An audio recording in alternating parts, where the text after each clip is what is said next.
जिस स्पीच को शाहरुख खान से लेकर संदीप माहेश्वरी तक जिंदगी में एक बार सुनने को जरूर रिकमेंड करते हैं। इस सदी के सबसे महान लोगों में से एक एप्पल के फाउंडर स्टीव जॉब्स की 2005 में स्टैनफोर्ड यूनिवर्सिटी में दी गई स्पीच अब तक दुनिया की मोस्ट पावरफुल, मोटिवेशनल और लाइफ चेंजिंग स्पीचेस में से एक मानी जाती है।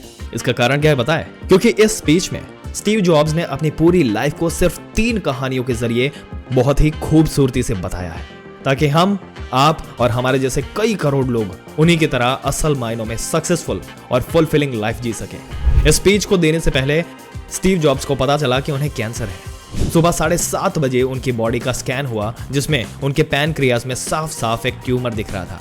डॉक्टर्स ने उन्हें बताया कि इस कैंसर को ठीक नहीं करा जा सकता, उसके पास जीने के लिए सिर्फ 3 से 6 महीने हैं। डॉक्टर्स ने उन्हें एडवाइस करा कि घर जाओ, अपनी फैमिली के साथ टाइम स्पेंड करो, अपना अलविदा कहो और फाइनल मोमेंट के लिए तैयार रहो। लेकिन उसी शाम उन्होंने अपनी बायोप्सी करवाई, जहां डॉक्टर्स ने उनके मुंह से एंडोर्स को पास करवाया, जो उनके पेट में होते हुए उनके इंटेस्टाइन तक पहुंचा।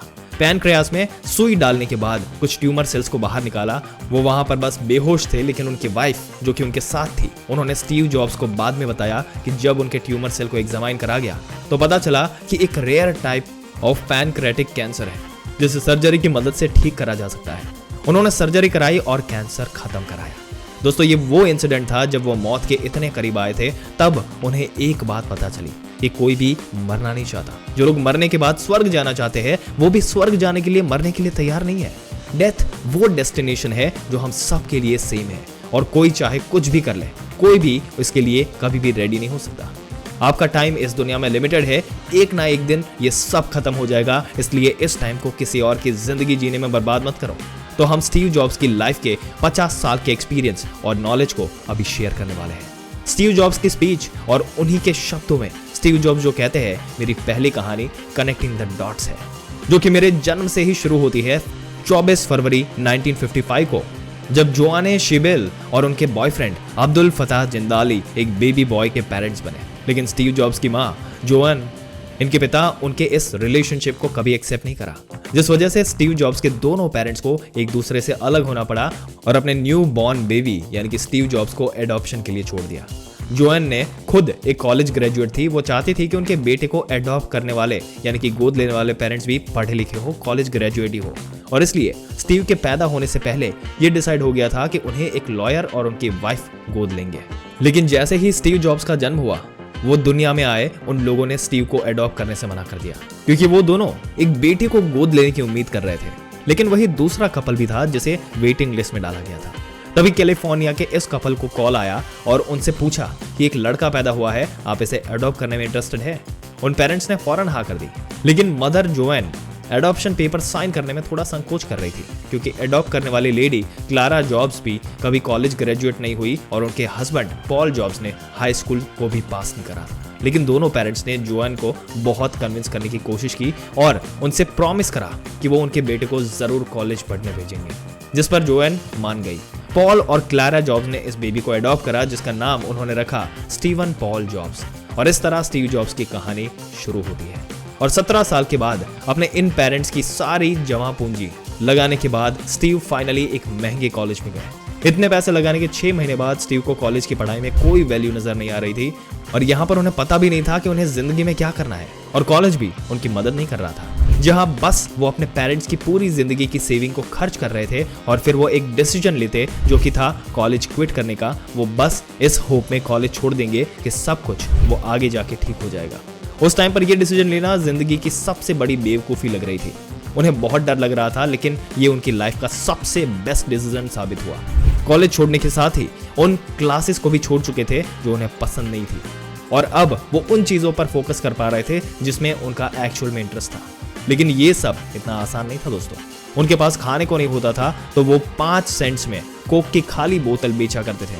हर संडे 7 मील चल के हरे कृष्ण मंदिर जाते थे ताकि उन्हें फ्री में खाना मिल सके। अपने इंट्यूशन को फॉलो करते करते वो अपने कॉलेज में कैलीग्राफी से इंट्रोड्यूस हुए, जहां पूरी कंट्री में सबसे बेस्ट कैलीग्राफी सिखाई जाती थी। ये पूरे कैंपस पे एक पोस्टर, हर एक लेबल इतना खूबसूरती से हैंड कैलीग्राफी करवाया गया था जिसमें उन्हें इंटरेस्ट आने लगा और उन्होंने कैलीग्राफी के क्लासेस ज्वाइन करके ये सीखना शुरू कर दिया। जहां उन्होंने ये लेटर्स के बीच में स्पेस कॉम्बिनेशन को समझा, टाइपोग्राफी की पूरी आर्ट को अच्छे से मास्टर करा।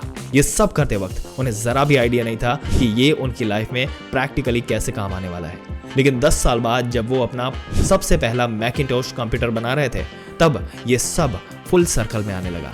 मैक दुनिया का सबसे पहला कंप्यूटर था जिसमें बहुत खूबसूरत टाइपोग्राफी यूज करी गई थी। अगर उनके पेरेंट्स ने उन्हें एक्सेप्ट ना करा होता, अगर उन्होंने कभी कॉलेज ना छोड़ा होता, कैलीग्राफी की क्लासेस नहीं ली होती, तो मैक में कभी इतने अच्छे टाइप फैसिलिटीज या फॉन्ट्स नहीं होते। इनफैक्ट सिर्फ मैक में ही नहीं, क्योंकि विंडोज ने भी मैक को ही कॉपी करा है, तो इसलिए दुनिया के किसी भी कंप्यूटर में ये कुछ भी नहीं होता। लेकिन उस टाइम फ्यूचर को देख पाना इम्पॉसिबल था। स्टीव को नहीं पता था कि वो कर रहे हैं, जो डिसीजन वो ले रहे हैं वो कितने पॉजिटिव और कितने नेगेटिव, या उनके लिए अच्छा होगा या बुरा। लेकिन आज पीछे मुड़ के हम सारे डॉट्स को कनेक्ट होते हुए देख सकते हैं। इसलिए स्टीव कहते हैं आपको ये भरोसा करना होगा कि आज आप जो कर रहे हैं वो आपको नहीं पता कैसे, लेकिन किसी ना किसी तरह आपके एक ग्रेटर फ्यूचर को सर्व करेगा। वो कहीं ना कहीं आपके फ्यूचर में कनेक्ट करेगा। सारे डॉट्स एक एक करके आपस में कनेक्ट होते रहेंगे। आप चाहे इसे लाइफ कहो, अपनी गट फीलिंग समझ लो, डेस्टिनी, इंट्यूशन, कर्मा, कुछ भी। क्योंकि जब आप ये बिलीव करने लग जाते हैं जो भी आप करते हैं वो साथ में जो हो रहा है वो आगे जाके किसी ना किसी फ्यूचर में कनेक्ट जरूर करेगा, कोई बड़े कॉज के साथ कनेक्ट जरूर करेगा। ये माइंडसेट आपको कॉन्फिडेंस देता है अपने हार्ट को फॉलो करने का। आपको रियलाइज होता है कि आपकी लाइफ में जो कुछ भी हो रहा है उन सब के पीछे एक डीपर मीनिंग है, जो आपको तब समझ आएगा जब आगे जाकर के ये सारे डॉट्स कनेक्ट होने लगेंगे। दोस्तों, इसके बाद स्टीव जॉब्स ने अपने दोस्त वोजनिक के साथ मिलकर अपने पेरेंट्स के गैराज में एप्पल की शुरुआत करी। उस टाइम दोनों ही अपने अर्ली 20s में थे। 2 लोग के साथ गैरेज में शुरू हुआ छोटा सा बिजनेस अगले 10 सालों में 4000 एम्प्लॉइज के साथ $2 बिलियन की कंपनी बन गई।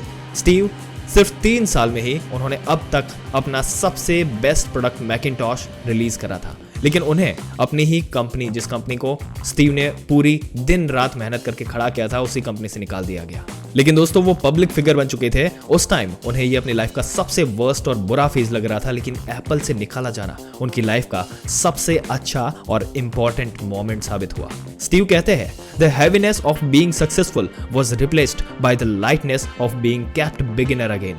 और अगले 5 साल उनकी लाइफ के सबसे क्रिएटिव पीरियड में से एक बने। इस टाइम उन्होंने नेक्स्ट नाम की एक अगली कंपनी शुरू करी और एक और कंपनी पिक्सर जो शुरू किया, जिसने दुनिया की सबसे पहली animated feature film toy story बनाई।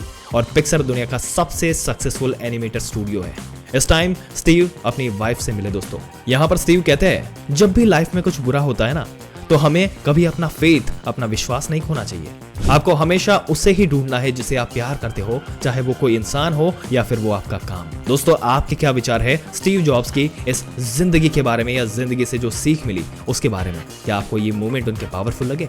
हमें कमेंट करके जरूर से बताइएगा। और आपके दोस्तों, रिश्तेदारों, जिसको भी मोटिवेशन की जरूरत है, उनके साथ ये वीडियो जरूर से शेयर करें और हमारी चैनल को सब्सक्राइब करें।